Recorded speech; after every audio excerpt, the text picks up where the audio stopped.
Shalom istri-istri yang berbahagia di dalam kasih Yesus Kristus.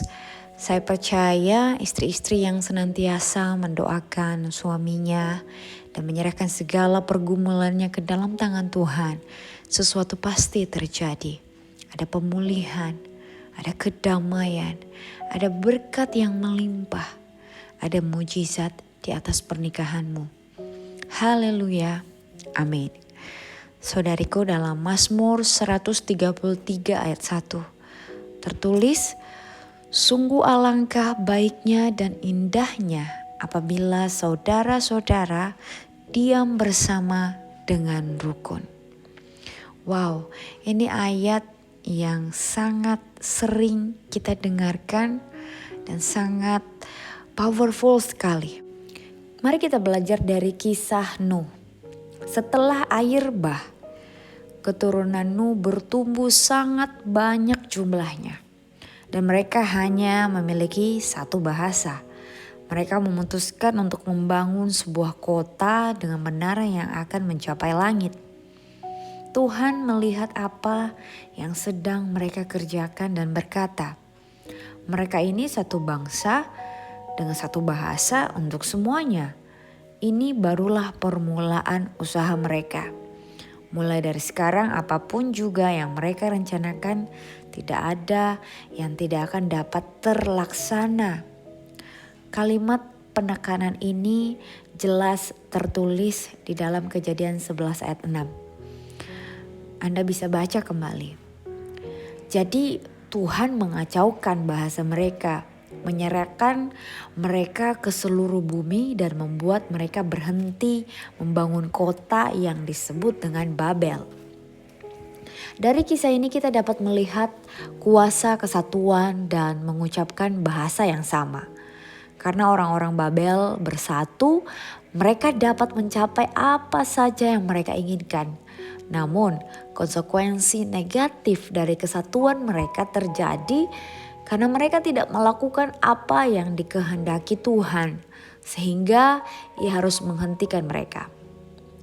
Masalahnya, berbeda dengan pernikahan. Memiliki kesatuan adalah apa yang mempersatukan pernikahan, dan itulah yang dikehendaki Tuhan. Kehendak Tuhan adalah supaya kamu berada dalam kesatuan dengan suamimu, mengucap bahasa yang sama dan memiliki pendapat yang sama, karena dengan demikian kamu menggenapi maksudnya Tuhan untuk menyatukan kamu dan suamimu. Berdoalah agar kamu dan suamimu berada dalam kesatuan sehubungan dengan tujuan, sikap, niat, metode, dan perbuatan.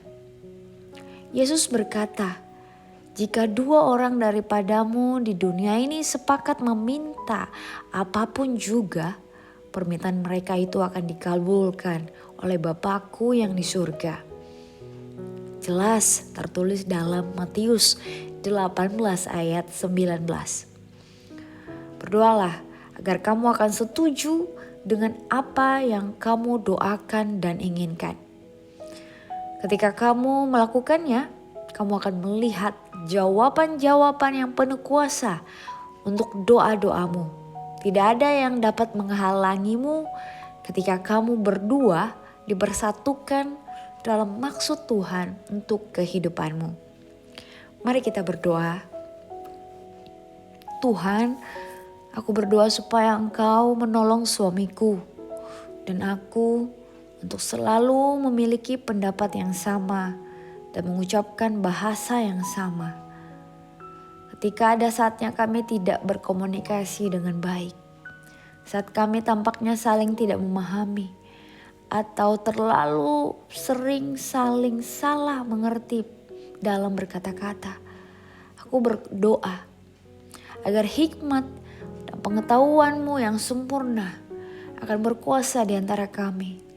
Melalui kuasa Roh-Mu, aku berdoa supaya Engkau memampukan kami untuk senantiasa memiliki pengertian yang jelas tentang satu sama lain dan dalam situasi apapun. Tolonglah kami untuk menolak musuh, si pencipta kebingungan, kebohongan, dan tipu muslihat. Menolak untuk memberikan tempat bagi apapun rencana musuh untuk hubungan kami sebagai suami dan istri. Aku berdoa agar hanya Engkau Tuhanlah yang akan memerintah dalam pernikahan kami.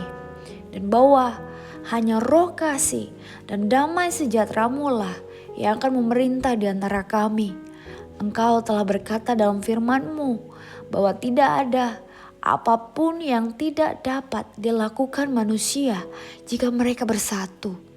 Aku berdoa agar kesatuan kami berarti tidak ada apapun yang tidak dapat kami lakukan untuk menguatkan pernikahan kami. Dan tidak ada apapun yang dapat dilakukan musuh untuk memisahkan kami. Berikanlah kemampuan kepada kami Tuhan untuk berdoa bersama dalam kesatuan, supaya kami melihat jawaban doa yang penuh kuasa bahwa tidak ada kebaikan dan berkat-Mu yang akan ditahan dari hidup kami. Dalam nama Yesus aku berdoa. Amin.